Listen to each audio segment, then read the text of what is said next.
bola nasional serta memperkuat kepercayaan. Pelatih baru Timnas John Hartman membeberkan pandangannya terkait agenda besar Timnas Indonesia ke depan. Hartman menegaskan ambisi besarnya membawa Timnas Indonesia lolos ke Piala Dunia. Hartman mengaku target tersebut menjadi pikiran utamanya setiap hari sejak menerima tugas sebagai pelatih skuad Garuda. Every day I wake up, every day I get out of bed, everything I'll be thinking about other than my family will be qualifying this team for a World Cup, putting the steps in place. Namun sebelum ke Piala Dunia, Hartman menilai Piala Asia 2027 sebagai panggung penting untuk mengangkat level permainan, sekaligus menciptakan sejarah baru bagi sepak bola nasional. Ia optimistis dengan potensi skuad Garuda saat ini. So that will be a new experience for them, and a one that I genuinely believe, particularly the AFC tournament, we can be competitive at, and with the talent pool that we have, with the experience we'll put around the team of tournament formats, we have a good opportunity to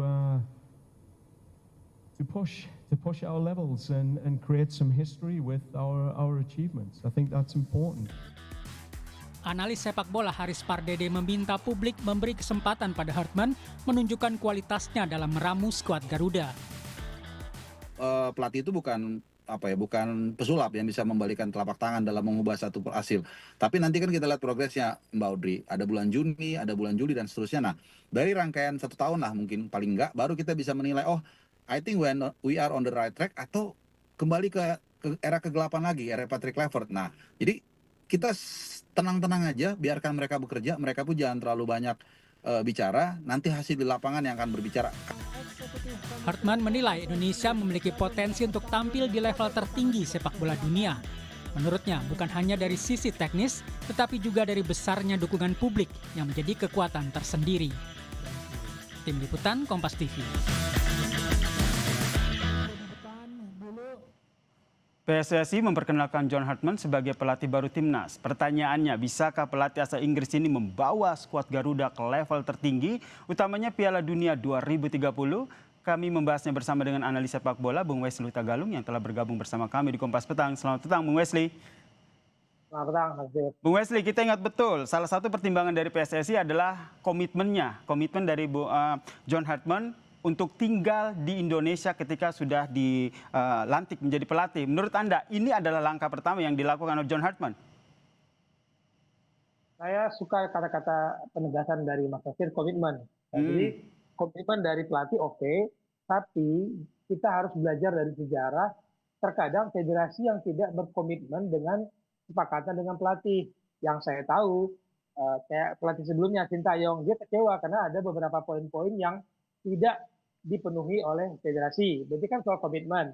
Tapi kita juga menunggu komitmen Sintayong belajar bahasa Indonesia dan transfer knowledge ke pelatih lokal. Itu soal komitmen. Nah, komitmen yang tadi Mas Yasin sebut itu menarik untuk kita tunggu apakah benar-benar Herman akan stay dan mengenal lebih banyak sepak bola Indonesia. Apakah kemudian federasi berkomitmen memberikan tim kepelatihan yang benar-benar bisa memenuhi kebutuhan Herman. Lalu apakah federasi berkomitmen mereka dalam satu frekuensi yang sama dalam mengelola federasi ini sehingga ada roadmap, ada peta perencanaan yang jelas diberikan dari federasi, direktur teknik, sehingga pelatih kepala senior dan U23 ini bisa bekerja dengan baik. Terlebih kalau kita lihat, Bung Wesley, yang menarik dari apa yang disampaikan oleh Erick Thohir, meskipun yang kita nanti adalah pernyataan langsung Erick Thohir, tapi nampaknya ia hanya menyampaikan lewat media Instagramnya, yaitu cepat beradaptasi begitu. Menurut Anda, apa yang Anda baca dari pesan buat John Hartman untuk cepat beradaptasi ketika menjadi pelatih timnas ini? Mas Yasir, kalau kita mau memilih noise daripada voice ya, kalau kericuhannya, cepat adaptasi terhadap cara sepak bola, kehebohan, keriuhan sepak bola Indonesia bisa juga. Tapi yang kita harapkan adaptasinya adalah adaptasi dengan cuaca, dengan sepak bola Indonesia, mengenal filosofi sepak bola Indonesia, lalu beradaptasi dengan dua fondasi sepak bola kita, yaitu pemain diaspora dan pemain lokal. Adaptasi itu penting. Mungkin saya lebih milik situ daripada ke noise-nya, kehebohan, keriuhan. Karena adaptasi terhadap fase apa ya, netizen kita mabok timnas itu juga perlu adaptasi, Mas Nasir. Jadi menurut Anda adaptasi ini adaptasi untuk bagaimana menyusun ataupun membuat timnas Garuda kita ini jauh lebih baik dari sebelumnya ya, dari pelatih-pelatih sebelumnya. Yang pertama kali dilakukan oleh John Hartman menurut Anda apa?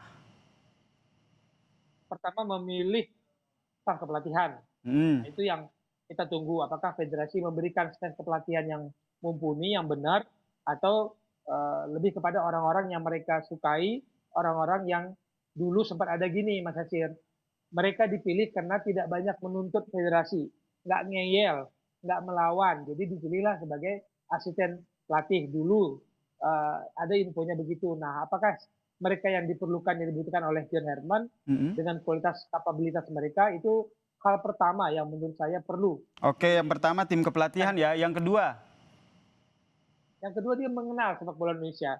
Datanglah, tontonlah berbagai sepak bola secara langsung, karena nggak bisa nonton sepak bola hanya melalui layar televisi, karena kalau nonton layar televisi kan kita melihat apa yang disajikan oleh kamera, kita tidak melihat situasi pergerakan lain non kamera. Jadi itu perlu juga, dan dia banyak bercerita, berkumpul, sharing juga dengan para pengelola sepak bola Indonesia termasuk pelatih-pelatih di tanah air.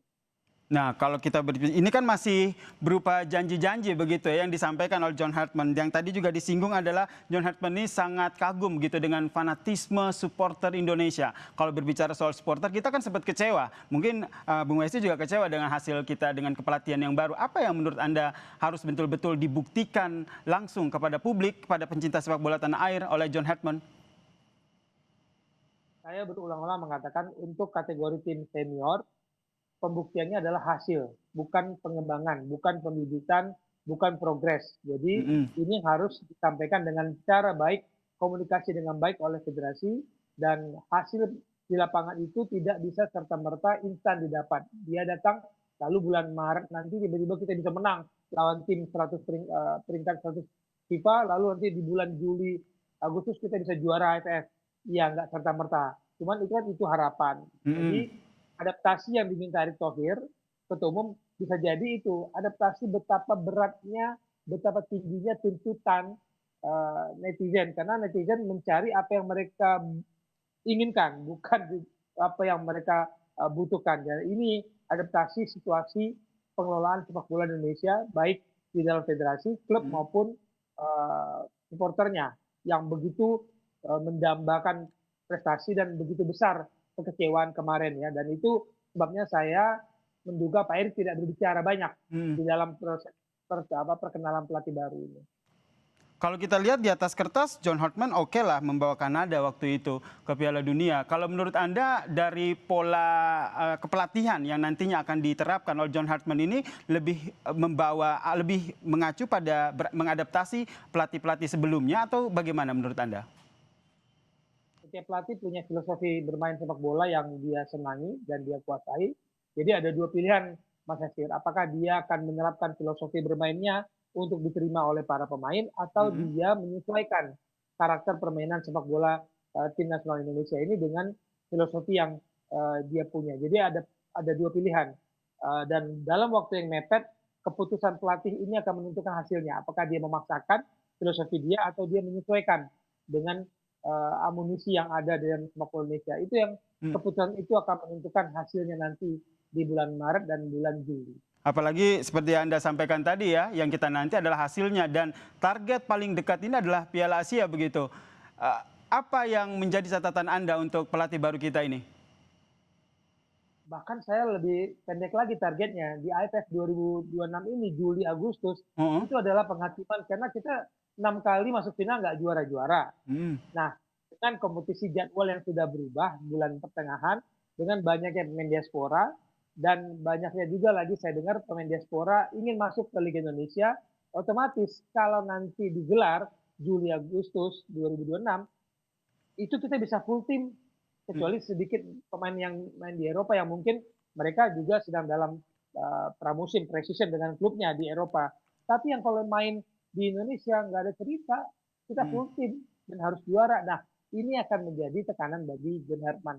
Bagaimana federasi memainkan, mengolah tekanan publik itu dengan tadi saya katakan adaptasi yang harus cepat, lalu kemampuan dia mengenal sepak bola kita itu harus dimainkan, diolah federasi dengan cara komunikasi yang baik. Jadi tidak hanya sekedar janji ya gitu ya. Jadi kita nantikan, kita tagih bersama-sama bagaimana janji pelatih baru John Herdman untuk membawa lebih baik skuad Garuda. Terima kasih analis sepak bola Bung Wesley Hutagalung telah membagi perspektifnya di Kompas Petang. Salam